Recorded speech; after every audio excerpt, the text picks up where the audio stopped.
ನಮಗೆ ಸುಮಾರು 4 ತಿಂಗಳು ಕಳೆದಿದೆ. ಸರ್ಕಾರ ಈಗಾಗಲೇ ನಮಗೆ ಭರವಸೆಯನ್ನು ಕೊಟ್ಟಿದೆ. ಸಂಪೂರ್ಣವಾಗಿ ಚನ್ನರಾಯಪಟ್ಟಣ ಭಾಗದ ರೈತರ ಭೂಮಿಯನ್ನು ಭೂಸ್ವಾಧೀನದಿಂದ ಕೈ ಬಿಡ್ತಾ ಇದ್ದೀವಿ ಅಂತೇಳಿ ಎಲ್ಲ ರೆವಿನ್ಯೂ ಮಂತ್ರಿಗಳಿರ್ಬೋದು, ಕಾನೂನು ಮಂತ್ರಿಗಳಿರ್ಬೋದು, ಮತ್ತು ನಗರಾಭಿವೃದ್ಧಿ ಮಂತ್ರಿಗಳಿರ್ಬೋದು, ಎಲ್ಲರ ಸಮ್ಮುಖದಲ್ಲಿ ವಿಧಾನಸೌಧದಲ್ಲಿ ಕರೆದು ಒಂದು ಘೋಷಣೆಯನ್ನು ಮಾಡ್ತಾರೆ. ಘೋಷಣೆ ಮಾಡಿ 1 ತಿಂಗಳೊಳಗಡೆ ನಿಮಗೆ ಆದೇಶ ಪತ್ರವನ್ನು ಕೊಡ್ತೀವಿ ರೈತರಿಗೆ ಅಂತೇಳಿ, ನೀವು ನಿಶ್ಚಿಂತೆಯಿಂದ ಹೋಗಿ ಅಂತ ಹೇಳಿರ್ತಕ್ಕಂಥದ್ದು ಈಗಾಗಲೇ ಮಾನ್ಯ ಮುಖ್ಯಮಂತ್ರಿಗಳ ಗಮನಕ್ಕೆ ತರೋದಕ್ಕೆ ಬಯಸ್ತೀವಿ. ಇವತ್ತು ಏನು 4 ತಿಂಗಳು ಕಳೆದರೂ ಸಹ ನಮ್ಮ ರೈತರ ಒಂದು ಭೂಸ್ವಾಧೀನ ಪ್ರಕ್ರಿಯೆದು ಏನು ಡಿನೋಟಿಫಿಕೇಷನ್ ಪತ್ರವನ್ನು ಸರ್ಕಾರ ಕೊಡದೇ ಇದ್ದ ಕಾರಣ ಇವತ್ತು ಈ ಒಂದು ಅಂಶದಲ್ಲಿ ಇವತ್ತು ಏನು ಈ ಹೋರಾಟದಲ್ಲಿ 16 ಅಂಶಗಳನ್ನು ಸೇರಿಸಿದ್ದಾರೆ. ಅದ್ರ ಜೊತೆಗೆ ನಮ್ಮ ಚನ್ನರಾಯಪಟ್ಟಣ ಭೂಸ್ವಾಧೀನ ಪ್ರಕ್ರಿಯೆಯನ್ನು ಕೈ ಬಿಡುವಂಥ ವಿಚಾರವಾಗಿ ಆದೇಶ ಪತ್ರವನ್ನು ಕೊಡಬೇಕು ಅಂತೇಳಿ ಸಹ ಇಲ್ಲಿ ಬಂದಿರತಕ್ಕಂಥದ್ದು. ಇವತ್ತು ಈ ಒಂದು ರೈತರನ್ನು ಉಳಿಸಬೇಕಾಗ್ತದೆ. ಈ ಕಾನೂನುಗಳನ್ನು, ಈ ರೈತ ವಿರೋಧಿ ಕಾನೂನುಗಳನ್ನು, ಜನ ನೀತಿ ವಿರೋಧಿ ಕಾನೂನುಗಳನ್ನು, ಕಾರ್ಮಿಕ ವಿರೋಧಿ ಕಾನೂನುಗಳನ್ನು ಇವತ್ತು ಕೈ ಬಿಡಬೇಕು ಅಂತೇಳಿ ತಾವು ಈ ಮೂಲಕ ನಾನು ಅವರಿಗೆ ಮನವಿಯನ್ನು ಮಾಡ್ತಾಯಿದ್ದೀನಿ. ಮಾರೇಗೌಡ ಅಂತ, ಚನ್ನರಾಯಪಟ್ಟಣ ಏನು ಭೂಸ್ವಾಧೀನ ಹೋರಾಟ ಸಮಿತಿಯ ಪ್ರಮುಖರಾಗಿ. ನಮ್ಮ ಈ ಭೂಮಿನ ಸ್ವಾಧೀನ ಪಡಿಸ್ಕೊಳ್ಳೋಕ್ಕೆ ಬಲವಂತವಾಗಿ ಅದರಲ್ಲೂ ನಿಂತಿದೆ. ದಯವಿಟ್ಟು ಅದನ್ನು ನಾವು ಕಿತ್ಕೊಳ್ಳದೆ ನಮ್ಮ ಪಾಡಿಗೆ ನಾವು ಬದುಕಕ್ಕೆ ಬಿಟ್ಟರೆ ಸಾಕು. ಈ ಸರ್ಕಾರ ನಮ್ಮ ಆಳಲು ಅದೊಂದೇ ನಾವು ಕೇಳ್ಕೊಳ್ತೇವೆ, ಇದೊಂದೇ ನಮ್ಮ ಭೂಮಿ ನಮಗೆ ಬೇಕು ಸರ್. ಇಲ್ಲಿ ನಮಗೆ ಪಕ್ಷ ಇಂಪಾರ್ಟೆಂಟ್ ಇಲ್ಲ, ನಮಗೆ ಪಕ್ಷ ಬೇಕಾಗಿಲ್ಲ. ಇಲ್ಲಿ ಹಂಗಾರೆ ನಾವು JDS ಅವ್ರು ಬಂದಿದ್ದೀವಿ ಅಂದ ತಕ್ಷಣಕ್ಕೆ ಕಾಂಗ್ರೆಸ್ಸು ಮತ್ತು BJP ಅವ್ರ ಭೂಮಿನ ಬಿಟ್ಕೊಟ್ಬಿಡ್ತಾರಾ? ಅವ್ರದ್ದೇನಾದ್ರು ಬಿಡ್ತಾರ? ಇಲ್ಲ ಅಲ್ಲ. ಇಲ್ಲಿ ಏನಿರೋದು ಎಲ್ಲರೂ ಭೂಮಿ ಇದೆ, ಎಲ್ಲರದ್ದು ಪಕ್ಷ ಇದೆ ಅಂದಾಗ ನಾವು ಎಲ್ಲರೂ ಬಂದಿದ್ದೀವಿ. ನಾವು ಪಕ್ಷದ ನೋಡಿ ಬಂದಿಲ್ಲ, ಇಲ್ಲಿ ಭೂಮಿ ಬೇಕು ಅಂತ ಬಂದಿರೋದು. ದುಡ್ಡು ಬೇಕಾಗಿಲ್ಲ ಸರ್ ನಮಗೆ. ಈಗಾಗಲೇ ಎಲ್ಲ ಕಡೆ ನೋಡಿದ್ದೀವಿ, ಎಷ್ಟು ಕಡೆ ಫ್ಯಾಕ್ಟ್ರಿ ಇಂಡಸ್ಟ್ರಿಯಲ್ ಆಗಿರೋ ಕಡೆ ಎಷ್ಟೋ ಜನ ಎಲ್ಲ ದುಡ್ಡನ್ನೆಲ್ಲ ಕಳ್ಕೊಂಡು ಇವತ್ತು ಹಾಳು ಮಾಡಿಕೊಂಡು ಮತ್ತೆ ಅವರೇನೆ ಅದೇ ಫ್ಯಾಕ್ಟ್ರಿಗಳಲ್ಲಿ ಕೆಲಸ ಮಾಡ್ತಿದ್ದಾರೆ. ನಮ್ಗೆ ಆ ಪರಿಸ್ಥಿತಿ ಬರೋದು ಬೇಡ. ನಾವು ಇವತ್ತು ಏನು ಭೂಮಿ ಉಳಿಸ್ಕೊಂಡ್ರೆ ಮುಂದಿನ ಪೀಳಿಗೆಗೆ ಬಿಟ್ಟೋಗ್ಬೇಕು ಅನ್ನೋದೇ ನಮ್ಮಿದು. ಇದು ಪಿತ್ರಾರ್ಜಿತವಾಗಿ ಬಂದಿರೋವಂಥದ್ದು ನಮ್ಮ ಆಸ್ತಿಗಳೆಲ್ಲನೂ. ನಾವು ಯಾವುದೇ ಕಾರಣಕ್ಕೂ ಭೂಮಿ ಬಿಟ್ಕೊಡಲ್ಲ ಸರ್. ಏನೇ ಆಗಲಿ ಪ್ರಾಣ ಹೋದ್ರೂ ಭೂಮಿ ಮಾತ್ರ ಬಿಡಲ್ಲ. ನಮ್ಮ ಫಲವತ್ತಾದ 2,500 ಎಕರೆ ಭೂಮಿ ಜೊತೆ 25,000 ಎಕರೆ ಮೇಲೆ ನೋಟಿಫೈ ಮಾಡಿದ್ದಾರೆ ಕರ್ನಾಟಕದಲ್ಲಿ. ಬಿಡದಿ ಭಾಗದಲ್ಲಾಗಿರ್ಬೋದು, ಆನೇಕಲ್ ಭಾಗದಲ್ಲಿ, ರಾಮನಗರ ಭಾಗದಲ್ಲಿ, ದೇವನಹಳ್ಳಿ ಭಾಗದಲ್ಲಿ ಏನೇನಾಗ್ತಿದೆ ಇದನ್ನು ದಯವಿಟ್ಟು ಎಲ್ಲ ಹಿಂಪಡೆದು ನಮ್ಮ ರೈತರನ್ನು ಉಳಿಸಿ.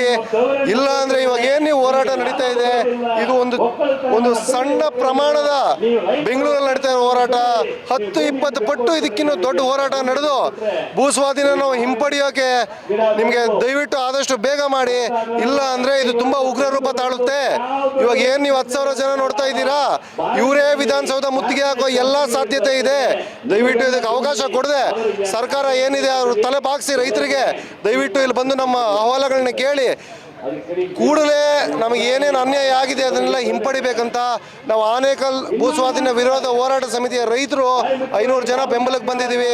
ಇದೇ ನಮ್ಮ ಅಹವಾಲು, ಇದೇ ಟೋಟಲ್ ಇಲ್ಲಿ ಎಲ್ಲ ರೈತರ ಕೂಗು.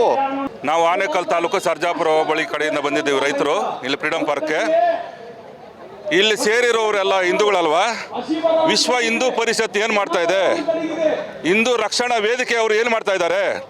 RSS ಅವರು ಏನು ಕಿಸಿತಾ ಇದ್ದಾರೆ? RSSನವರು ಏನು ಕಿಸಿತಾ ಇದ್ದಾರೆ?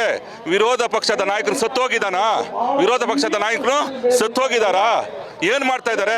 ಯಾಕೆ ಇಲ್ಲೆಲ್ಲ ಸೇರಿರೋರಲ್ವ ಹಿಂದೂಗಳಲ್ವಾ? ಇಲ್ಲೆಲ್ಲ ಸೇರಿರೋಲ್ಲ ನಾವೆಲ್ಲ ಮನುಷ್ಯರಲ್ವಾ? ಏನು ನಿಮ್ಮ ಕೊಡುಗೆ? RSSನವ್ರ ಕೊಡುಗೆ ಏನು? BJP ಅವ್ರ ಕೊಡುಗೆ ಏನು ಅಂತ ದಯವಿಟ್ಟು ಅವರೇ ತಿಳಿಸ್ಬೇಕು. ಇದುವರೆಗೂ ಒಂದು ಧ್ವನಿ ಇಲ್ಲ. ಸತತವಾಗಿ 600 ದಿನಗಳಿಂದ ಹೋರಾಟ. 140ನೇ ದಿನ, 141ನೇ ದಿನದಿಂದ ಅನಿರ್ದಿಷ್ಟಾವಧಿ ಧರಣಿ. ರೈತರಿಗೆ ಕೆಲಸಗಳಿಲ್ವಾ? ರೈತರಿಗೆ ಮರ್ಯಾದೆ ಇಲ್ವಾ? ಏನು ಮಾಡಬೇಕು ಅಂತಿದ್ದಾರೆ? ನಮ್ಮ ಧ್ವನಿಯನ್ನು ಯಾರು ಅಡಗಿಸಲಿಕ್ಕೆ ಸಾಧ್ಯವಿಲ್ಲ, ಅಡಗಿಸಲೇಬಾರ್ದು. ಅಡಗಿಸಿದ್ದೀರ ಅಂದರೆ ನಾವು ಸತ್ತೋದಂಗೆ. ದಯವಿಟ್ಟು ಅರ್ಥ ಮಾಡ್ಕೊಳ್ಳಿ. ಶ್ರೀನಿವಾಸ ರೆಡ್ಡಿ ಅಂತ ಮುತ್ತಾನವರು. ಪ್ರಜಾಪ್ರಭುತ್ವದಲ್ಲಿ ನಮಗೆ ಯಾವತ್ತು ಪ್ರಜಾಪ್ರಭುತ್ವದಲ್ಲಿ ಪ್ರಜಾಗಳಿಗೆ ಅವರದೇ ಆದ ಇಚ್ಛಾಶಕ್ತಿಯಲ್ಲಿ ಬದುಕೋದಕ್ಕೆ ಆಗ್ತಾ ಇಲ್ಲ. ಯಾಕಂತಂದರೆ ಈ ಸರ್ಕಾರದ ಧೋರಣೆಗಳು KDBಯನ್ನು ಭೂತನ್ನು ತಗೊಂಬಂದು ಇಡೀ ನಮ್ಮ ಕರ್ನಾಟಕದಾದ್ಯಂತ KDB ಎಂದು ರೈತರಲ್ಲಿ ಇರ್ತಕ್ಕಂಥ ಎಲ್ಲ ಭೂಮಿಗಳನ್ನು ಕಸಿಕೊಳ್ತಿದ್ದಾರೆ. ಒಂದೆರಡಲ್ಲ, ಯಾವುದೇ ಸರ್ಕಾರ ಬಂದರೂ ಭೂಮಿ ಕಸಿತಾ ಇದ್ದಾರೆ. ಸುಮಾರು 4 ತಿಂಗಳ ಹಿಂದೆ ನಮ್ಮ ಸಿದ್ದರಾಮಯ್ಯನವರು ಘೋಷಣೆ ಮಾಡಿದ್ರು. ಏನು ಚನ್ನರಾಯಪಟ್ಟಣ ಹೋಬಳಿಯ 1777 ಎಕರೆ ಭೂಮಿ ಸಂಪೂರ್ಣ ಕೈ ಬರ್ತಾ ಇದ್ದೀವಿ, ಡಿನೋಟಿಫೈ ಮಾಡ್ತೀವಿ ಅಂದ್ಬಿಟ್ಟು. ಅದೇ ರೀತಿ ಕೈ ಬಿಟ್ಟಂಥವ್ರು 1 ತಿಂಗಳು ಒಳಗಡೆ ನಾವು ಡಿನೋಟಿಫೈ ಕಾಪಿ ಕೊಡ್ತೀನಿ ಅಂದರು. ಇದೇ ರೀತಿ 4 ತಿಂಗಳಾಗಿದೆ, ಇದುವರೆಗೂ ನಮ್ಗೆ ಡಿನೋಟಿಫೈ ಕಾಪಿ ಕೊಡ್ತಾ ಇಲ್ಲ. ಯಾಕೆ ಕೊಡ್ತಾ ಇಲ್ಲ? ಸಚಿವರ ಬಾಗಿಲು ಕಲ್ತಿದ್ದೀವಿ, ಅದು MP ಪಾಟೀಲ್ ಕೇಳಿದ್ದೀವಿ, ಮುಖ್ಯಮಂತ್ರಿ ಕೇಳಿದ್ದೀವಿ, ಇವತ್ತು ಮಾಡ್ತೀವಿ ನಾಳೆ ಮಾಡ್ತೀವಿ, ಇವತ್ತು ಮಾಡ್ತೀವಿ ನಾಳೆ ಮಾಡ್ತೀವಿ ಅಂತ ತೊಳ್ಗೊಂಡು ಬರ್ತಾ ಇದ್ದೇನೆ ಹೊರತು ಇದುವರೆಗೂ ಡಿನೋಟಿಫೈ ಕಾಪಿ ಕೊಡ್ತಾ ಇಲ್ಲ. 4 ತಿಂಗಳಾಗಿದೆ. ನಮ್ಮ ಸಂಯುಕ್ತ ಕರ್ನಾಟಕ ಜೊತೆ ಇವತ್ತು ಹೋರಾಟಕ್ಕೆ ಬಂದಿದ್ದೀವಿ ಫ್ರೀಡಮ್ ಪಾರ್ಕಲ್ಲಿ. ಇದೇ ನಾಳೆ ಏನೋ ನಮ್ಮ ಕ್ಯಾಬಿನೆಟಲ್ಲಿ ಇಟ್ಟು ನಮ್ಮ ಡಿನೋಟಿಫೈ ಕಾಪಿ ಕೊಡಲಿಲ್ಲ ಅಂತಂದರೆ ಅಹೋರಾತ್ರಿ ಧರಣಿ ಊಡ್ತೀವಿ, ಇದನ್ನು ಇನ್ನೂ ಉಗ್ರ ಹೋರಾಟ ಮಾಡ್ತೀವಿ ಅಂತ ಸರ್ಕಾರಕ್ಕೆ ಎಚ್ಚರಿಕೆ ಕೊಡ್ತಾ ಇದ್ದೀನಿ. ಒಂದು ಬಗರುಕುಂ ಸಾಗುವಳಿದಾರರಿಗೆ 1 ಟೈಮ್ ಸೆಟ್ಲ್ಮೆಂಟ್ ಮಾಡಬೇಕು ಅನ್ನೋದು ಇವತ್ತಿನ ಬೇಡಿಕೆ ಆಗಿದೆ. ಜೊತೆಗೆ ಮಹಿಳೆಯರದು ಮದ್ಯ ನಿಷೇಧ ಆಗಬೇಕು, ಅವ್ರ ಮೇಲೆ ಎಷ್ಟಿರುವಂಥ ಅತ್ಯಾಚಾರಗಳು ದೌರ್ಜನ್ಯಗಳು ಕಡಿಮೆ ಆಗಬೇಕು, ಅವರಿಗೆ ಭದ್ರತೆ ಸಿಗಬೇಕು ಅನ್ನುವಂಥದ್ದು ಡಿಮ್ಯಾಂಡು. ಜೊತೆಗೆ ರೈತರಿಗೆ ಅವರು ಬೆಳೆದಂಥ ಬೆಳೆಗಳಿಗೆ ಸರಿಯಾಗಿರುವಂಥ ಬೆಂಬಲ ಬೆಲೆ ನಿಗದಿ ಆಗಬೇಕು. ನಾವು ಇವಾಗ ನೋಡ್ಬೋದು, ದೇವನಹಳ್ಳಿನಲ್ಲಿ 1000 ಎಕರೆ ಭೂಮಿಯನ್ನು ನಾವು ಕೈ ಬಿಡ್ತೀವಿ ಅಂತ ಅನ್ನೋಂಗೆ ಹೇಳಿದ್ರು ಸಿದ್ದರಾಮಯ್ಯವರು. ಆದರೆ ಅದನ್ನು ಅಧಿಕೃತವಾಗಿ ಅವರು ದಾಖಲೆ ಸಮೇತ ಅದನ್ನು ಇನ್ನೂ ಕೂಡ ಮಾಡಿಲ್ಲ. ಹಂಗಾಗಿ ಅದೆಲ್ಲ ಡಿಮ್ಯಾಂಡ್ಗಳನ್ನ ಇಟ್ಕೊಂಡು ಇವತ್ತು ರೈತರು, ದಲಿತ ಕಾರ್ಮಿಕರು, ಮಹಿಳೆಯರು ಹೋರಾಟವನ್ನು ಮಾಡ್ತಾ ಇದ್ದಾರೆ. ಸೊ ಸರ್ಕಾರ ಇದ್ರ ಬಗ್ಗೆ ಗಂಭೀರವಾಗಿ ಪರಿಗಣನೆಗೆ ತಗೊಂಡು ಅವರ ಬೇಡಿಕೆಗಳನ್ನು ಈಡೇರಿಸಬೇಕು. 14 ಅಂಶಗಳನ್ನು ತಗೊಂಡು ಹೋರಾಟ ಮಾಡ್ತಾ ಇದ್ದೀವಿ. ಯಾವುದೇ ಕಾರಣಕ್ಕೂ ಕರ್ನಾಟಕದಲ್ಲಿ ಬೆಂಗಳೂರು ಸುತ್ತಮುತ್ತ ಅವೈಜ್ಞಾನಿಕ ಭೂಸ್ವಾಧೀನ ನಡೀತಾ ಇದೆ. ಅವರು ಏನಕ್ಕೆ ಮಾಡ್ತಾ ಇದ್ದಾರೆ ಅಂತ ಗೊತ್ತಿಲ್ಲ. ರಿಯಲ್ ಎಸ್ಟೇಟ್ ಮಾಫಿಯಾಗಳು ಮಾಡಿಕೊಂಡು ರಿಯಲ್ ಎಸ್ಟೇಟ್ಗೋಸ್ಕರ ಭೂಸ್ವಾಧೀನ ಮಾಡ್ತಾ ಇದ್ದಾರೆ. ಎಲ್ಲಿ ಏನೋ ಅನ್ನದಾತರನ್ನ ಎಲ್ಲರನ್ನೂ ಬೀದಿಗೆ ತಳ್ಳಿಬಿಟ್ಟು ಅವ್ರು ಭೂಸ್ವಾಧೀನ ಮಾಡ್ಕೊಂಡು ಹೋಗ್ತಾ ಇದ್ದಾರೆ. ರೈತರ ಪರ್ಮಿಷನ್ ಇಲ್ಲ, ರೈತರ ಬೇಡಿಕೆಗಳಿಗೆ ಸ್ಪಂದಿಸದೆ ತಾನೇ ರಾಜಾರೋಷವಾಗಿ ಯಾರನ್ನೂ ಲೆಕ್ಕಿಸದೆ ಏನೋ ಈ ಸರ್ಕಾರಗಳು ಏನು ಭೂಸ್ವಾಧೀನ ಮಾಡ್ಕೊಂಡು ಹೋಗ್ತಾ ಇದೆ. ಇದನ್ನೆಲ್ಲ ಖಂಡಿಸ್ಬಿಟ್ಟು ಇವತ್ತು ನಾವು ಫ್ರೀಡಮ್ ಪಾರ್ಕ್ಗೆ ಹೋರಾಟಕ್ಕೆ ಬಂದಿದ್ದೀವಿ. ಇವತ್ತು ಏನೇ ಗೌರ್ಮೆಂಟು ಈ ಭೂ ಸ್ವಾಧೀನ ಅಂತ ಮಾಡ್ತಾದೋ, ಫಲವತ್ತಾದ ಭೂಮಿಗಳು ನಮ್ಮವು, ಯಾವುದೋ ಬೆಟ್ಟನೋ ಗುಡ್ಡನೋ ಅಲ್ಲ, ಎಲ್ಲ ಫಲವತ್ತಾದ ಭೂಮಿಗಳು, ಎಲ್ಲ ಲಕ್ಷಾಂತರ ಮರ ಇರುವಂಥ ಭೂಮಿಗಳು ನಮ್ಮದೇ ಆಗಿರ್ಬೋದು, ಆನೇಕಲ್ದಾಗಿರ್ಬೋದು, ಎಲ್ಲ ಫಲವತ್ತಾದ ಭೂಮಿ. ಯಾವುದೇ ಕಾರಣಕ್ಕೂ ನಾವು ಈ ಅಕ್ವೈರ್ ಮಾಡೋಕ್ಕೆ ಬಿಡಲ್ಲ. ಇದಕ್ಕಿಂತ ಹೆಚ್ಚು ಹೋರಾಟ ಮಾಡ್ತೀವಿ. ವಿಧಾನಸೌಧಕ್ಕೆ ಮುತ್ತಿಗೆ ಹಾಕುವಂಥ ಕೆಲಸನೂ ಮಾಡ್ತೀವಿ. ನಮ್ಮ ಕೈಲಿ ಎಷ್ಟು ಬಲ ಅದೋ ಅಷ್ಟು ಸಾಧಿಸಿ ನಾವು ನಮ್ಮ ಜಮೀನನ್ನು ಉಳಿಸ್ಕೊಳ್ಳೋ ಮಟ್ಟಿಗೆ ನಾವು ಹೋರಾಟ ಮಾಡೇ ಮಾಡ್ತೀವಿ.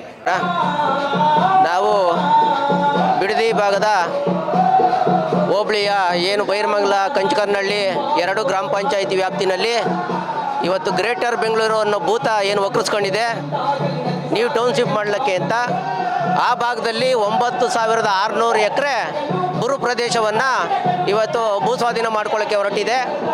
ಈ ಪ್ರದೇಶದಲ್ಲಿ ಸುಮಾರು 95% ಭಾಗ ನೀರಾವರಿ ಪ್ರದೇಶ ಅಂತ ಕೂಡಿರ್ತದೆ. ಇಲ್ಲಿವರೆಗೂ ಸರ್ಕಾರ ಆಗಲಿ ಜನಪ್ರತಿನಿಧಿಗಳಾಗಲಿ ರೈತರ ನೋವಿಗೆ ಸ್ಪಂದನೆ ಮಾಡ್ತಾ ಇಲ್ಲ. ಬಿಡದಿ ಭಾಗದಲ್ಲಿ ಈಗಾಗಲೇ 6 ಹಂತದಲ್ಲಿ ಭೂ ಸ್ವಾಧೀನ ಮಾಡ್ಕೊಂಡಿರ್ತಾರೆ. ಇವತ್ತು ಟೊಯೋಟಾ ಇರ್ಬೋದು, ಬಾಸ್ ಕಂಪ್ನಿ ಇರ್ಬೋದು, KHP ಹೌಸಿಂಗ್ ಬೋಲ್ಡ್ ಇರ್ಬೋದು, ನೈಸ್ ಕಂಪ್ನಿಗೆ ಇರ್ಬೋದು, ಮತ್ತು ಆರ್ವಳ್ಳಿ ಇಂಡಸ್ಟ್ರಿಯಲ್ ಏರಿಯಾ ಇರ್ಬೋದು, ಹೀಗೆ ಹಲವಾರು ರೀತಿಯ ಸಾವಿರಾರು ಎಕರೆ ಪ್ರದೇಶವನ್ನು ಭೂಸ್ವಾಧೀನ ಮಾಡಿಕೊಂಡು ಇವತ್ತು ಆ ಭಾಗದಲ್ಲಿ ಯಾರೂ ಕೂಡ ಕೈಗಾರಿಕೆಯಲ್ಲಿ ಒಂದು ಕೆಲಸವನ್ನು ಕೂಡ ರೈತ ಮಕ್ಕಳಿಗೆ ಕೆಲಸವನ್ನು ಕೂಡ ಕೊಡ್ತಕ್ಕಂಥ ಕೆಲಸ ಮಾಡಲಿಲ್ಲ ಸರ್ಕಾರ. ಸುಮ್ಮನೆ ಹೇಳೋದು ಡೆಮೋಕ್ರಸಿ ಡೆಮೋಕ್ರಸಿ ಡೆಮೋಕ್ರಸಿ, ಆದರೆ ಮಾಡ್ತಾ ಇರೋದು ಬರೀ ಆಟೋಕ್ರಸಿ ಆಟೋಕ್ರಸಿ ಆಟೋಕ್ರಸಿ. ರೈತರನ್ನ ಯಾವ ಮಟ್ಟದಲ್ಲಿ ನೋಡ್ತಾ ಇದ್ದಾರೆ ಬಂದು ನೋಡಿ. ನಮ್ಮ ಆನೇಕಲ್ ತಾಲೂಕಲ್ಲಿ ಎಲ್ಲ ಇಂಡಸ್ಟ್ರಿ ಏರಿಯಾ ಮಾಡ್ತಾ ಇದ್ದಾರೆ, ಮತ್ತು ಆಲ್ರೆಡಿ ಹೌಸಿಂಗ್ ಬೋರ್ಡ್ ಮಾಡ್ತಾ ಇದ್ದಾರೆ. 20 ವರ್ಷದ ಕೆಳಗಡೆ ಮಾಡಿರೋ ಇದು ಹೌಸಿಂಗ್ ಬೋರ್ಡ್ಗಳಲ್ಲಿ ಇನ್ನೂ ಮನೆಗಳು ಬಂದಿಲ್ಲ. ದಳ್ಳಾಳಿಗಳು ಕೆಲಸ ಮಾಡ್ತಾ ಇದ್ದಾರೆ. ಏನು ಮಾಡ್ತಾ ಇದ್ದಾರೆ ಇವರು? ಮತ್ತೆ ಇವರು ತೆಗೆದುಕೊಳ್ತಾ ಇರೋದು ಏನು? ಭೂಮಿ ಕಿತ್ಕೊಂಡ್ಬಿಟ್ಟು ರಿಯಲ್ ಎಸ್ಟೇಟ್ ಅವ್ರು ಕೊಡ್ತಾ ಇದ್ದಾರೆ, ಮತ್ತು ಇಂಡಸ್ಟ್ರಿ ಅವ್ರು ಕೊಡ್ತಾ ಇದ್ದಾರೆ. ಎಷ್ಟು ಉದ್ಯೋಗ ಸೃಷ್ಟಿ ಮಾಡಿದ್ದಾರೆ, ಮತ್ತು ಲೋಕಲ್ ಜನಗಳಿಗೆ ಎಷ್ಟು ಉದ್ಯೋಗ ಕೊಡ್ತಾರೆ. ಯಾವ ಉದ್ಯೋಗಗಳು ಕೊಡೋದು? ಅವರು ಟಾಯ್ಲೆಟ್ ಕ್ಲೀನ್ ಮಾಡೋ ಕೆಲಸ ಕೊಡ್ತಾರೆ, ಇಲ್ಲ ಅಂತಾರೆ ಮೋರಿ ಕ್ಲೀನ್ ಮಾಡೋ ಕೆಲಸ ಕೊಡ್ತಾರೆ, ರೋಡ್ ಕ್ಲೀನ್ ಮಾಡೋ ಕೆಲಸ ಕೊಡ್ತಾರೆ, ಸೆಕ್ಯೂರಿಟಿ ಕೆಲಸ ಮಾಡ್ತಾರೆ. ರಾಜಕಾರಣಿಗಳು ಅವ್ರದ್ದು ಏನಾದ್ರೂ 1 ಇಂಚು ಜಮೀನು KDBಗೆ ಹೋಗುತ್ತಾ, ಹೌಸಿಂಗ್ ಬೋರ್ಡ್ ಹೋಗುತ್ತಾ, ಯಾವುದಕ್ಕೆ ಹೋಗುತ್ತೆ? ಇದೇ ನಮ್ಮ ಡಿಮ್ಯಾಂಡ್. ರೈತರ ಜಮೀನು ಹತ್ರ ಬರಬೇಕಾದ್ರೆ ಯೋಚನೆ ಮಾಡಿ ಬನ್ನಿ, ಹೇಳ್ತಾ ಇದ್ದೀವಿ. ನಮ್ಮ ಹೆಸರು ಸುರೇಶ್ ರೆಡ್ಡಿ ಅಂತ. ನಾವು ಆನೇಕಲ್ ತಾಲೂಕಿಂದ ಬಂದಿದ್ದೀವಿ. ಸರ್ಜಾಪುರ ಹೋಬಳಿ, ಬೆಂಗಳೂರು ವಿಧಾನಸೌಧಗೆ ಕೂಗಾಳತೆ ದೂರದಲ್ಲಿ, ಅಂದರೆ ಒಂದು 15-20 ಕಿಲೋಮೀಟರ್ ದೂರದಲ್ಲಿ ಇವರು 2500 ಎಕರೆ ಭೂಸ್ವಾಧೀನ ಮಾಡ್ಕೊಂಡಿದ್ದಾರೆ. ಏನಕ್ಕೆ ಮಾಡ್ಕೊಂಡಿದ್ದಾರೆ ಅಂತ ಇದುವರೆಗೂ ಗೊತ್ತಿಲ್ಲ. 1.5 ವರ್ಷದಿಂದ ನಾವು ರೈತರು ಧರಣಿ ಮಾಡ್ತಾ ಇದ್ದೀವಿ ಮತ್ತು ಅಹೋರಾತ್ರಿ ಸತ್ಯಾಗ್ರಹನೂ ಮಾಡ್ತಾ ಇದ್ದೀವಿ. ಏನು ಮಾಡಿದ್ರೂ ಇವ್ರ ಕಿವಿಗೆ ಹೋಗ್ತಾ ಇಲ್ಲ ಅಂದರೆ ಇವ್ರು ಎಂಥ ಮೊಂಡ್ರು ಅಂತ ಜನಸಾಮಾನ್ಯರಿಗೆ ಈಗ ನೀವು ಏನು ಮೀಡಿಯಾದಿಂದ ಪ್ರಸಾರ ಮಾಡ್ತೀರೋ ಪ್ರತಿಯೊಬ್ಬರು ಅರ್ಥ ಮಾಡ್ಕೊಳ್ಳಿ. ಎಲ್ಲರೂ ತುಂಡು ಭೂಮಿ ಇಟ್ಕೊಂಡಿದ್ದೀವಿ. ಪ್ರತಿಯೊಬ್ಬ ರೈತರು ಅರ್ಧ ಎಕರೆ 1 ಎಕರೆ ಈ ಥರ ಇಟ್ಕೊಂಡಿದ್ದೀವಿ. ಇದನ್ನು ನೀವು ಮಾಡಿ ಯಾವ ಪುರುಷಾರ್ಥಕ್ಕಾಗಿ ಮಾಡಿದ್ದೀರಾ ಅಂತ ಕೇಳಿದ್ದಕ್ಕೆ ಅಧಿಕಾರಿಗಳಿಗೆ ಹೇಳಿದ್ವು, ಯಾಕೆ ಸರ್ ಈ ಥರ ಮಾಡಿದ್ದೀರಾ ಅಂದರೆ, ಇಲ್ಲಪ್ಪ ಪಾಟೀಲ್ ಮಗ ಇದರಲ್ಲಿ ಶಾಮೀಲಾಗಿದ್ದಾರೆ. ಪಾಟೀಲ್ ಮಗದಿಂದ ಈಗ ಇದು ಮಾಡ್ತಾ ಇರೋದು ಅವ್ರಿಗೆ ಗೊತ್ತಿಲ್ಲ. ಇನ್ನು ಹುಡುಗ ಈ ಥರ ಮಾಡ್ತಾ ಇದ್ದಾರೆ, ನಾವೇನು ಹೇಳಿದ್ರೆ ಕೇಳ್ತಾ ಇಲ್ಲ. ಇಲ್ಲ ಸರ್, ಅಲ್ಲಿ ಭೂಮಿಗೆ ಬೆಲೆ ಕಟ್ಟೋಕ್ಕಾಗೋದಿಲ್ಲ, ಅಂಥ ಭೂಮಿ ಕೋಟ್ಯಾಂತರ ರೂಪಾಯಿ ಹೋಗುತ್ತೆ ಸರ್ ಅಂದ್ರೇನು ಕೇಳ್ತಾ ಇಲ್ಲ. 10 ಲಕ್ಷ ಕೋಟಿಗೆ ನಾನು ದುಡ್ಡು ಬರುತ್ತಪ್ಪ ನೀವು ಕೊಡ್ತೀರಾ ಅಂತ ಕೇಳಿದ್ದಾರೆ ಪಾಟೀಲ್ ಮಗ. 10 ಸರ್ಜಾಪುರ ಭಾಗದಲ್ಲಿ ಈ ಎಂ.ಬಿ. ಪಾಟೀಲ್, ಕೈಗಾರಿಕಾ ಮಂತ್ರಿ ಎಂ.ಬಿ. ಪಾಟೀಲ್ ಮಗ ಈ ಥರ ಕೇಳಿದ್ದಾರೆ ಅಂತ ಅಧಿಕಾರಿಗಳು ಕೂಡ ನಮ್ಮ ಹತ್ರ ಹೇಳಿದ್ದಾರೆ, ಸುಮಾರು ಜನ ಹೇಳಿದ್ದಾರೆ. ಇದು ತುಂಬ ಮೋಸದಿಂದ ನಡೀತಾ ಇರ್ತಕ್ಕಂಥ, ದುಡ್ಡು ಮಾಡೋಕ್ಕೆ ಎಷ್ಟು ಬೇಕೋ ಅಷ್ಟು ಥರ ಮಾಡ್ತಾ ಇದ್ದಾರೆ. ನಾವು ಅಷ್ಟು ಈಸಿ ಅಂದ್ಕೊಬೇಡಿ, ನಾವು ರೈತರು ತುಂಬ ಸ್ಟ್ರಾಂಗ್ ಇದ್ದೀವಿ, ನಿಮಗೆ ಬಿಡೋದಿಲ್ಲ. ನಾವು ಎಲ್ಲರಿಗೂ ಮನವಿ ಕೊಟ್ಟಿದ್ದೀವಿ, ಕೋರ್ಟ್ಗೂ ಹೋಗಿದ್ದೀವಿ, ನಮಗೆ ಸ್ಟೇ ಸಿಕ್ಕಿದೆ. ನಾವು ಯಾವುದೇ ಕಾರಣಕ್ಕೂ ಜಮೀನು ಬಿಡೋದಿಲ್ಲ. ಇವರೇನು ಅಧಿಕಾರಿಗಳು ರಾಜಕಾರಣಿಗಳು ಸೇರಿಕೊಂಡು ಕೋಟ್ಯಾಂತರ ರೂಪಾಯಿ ಡೀಲ್ ಏನು ಮಾಡಬೇಕಂತಿದ್ದಾರೋ, ಈಗ ಅಲ್ಲಿ SR ವ್ಯಾಲ್ಯೂ 1 ಕೋಟಿ ಇದೆ, ಏನು ಗೌರ್ಮೆಂಟ್ ವ್ಯಾಲ್ಯೂ. ಅಲ್ಲಿ ಇನ್ನೊಂದು 30 ಕೋಟಿ 40 ಕೋಟಿ ಹೋಗ್ತಾ ಇದೆ ಎಕರೆ. ಇವಾಗೇನು 1:3 ಕೊಡ್ತೀವಿ ಅಂತ ಅವರು 3 ಕೋಟಿ ಕೊಟ್ಬಿಟ್ಟು ಹೊಡೆದು ಬಿಡೋಣ, ಎಲ್ಲರಿಗೂ ನಾಮ ಇಕ್ಬಿಡೋಣ. ಇದರಿಂದ ದುಡ್ಡು ಮಾಡೋದಕ್ಕೆ ಹೊರಟಿದ್ದಾರೆ.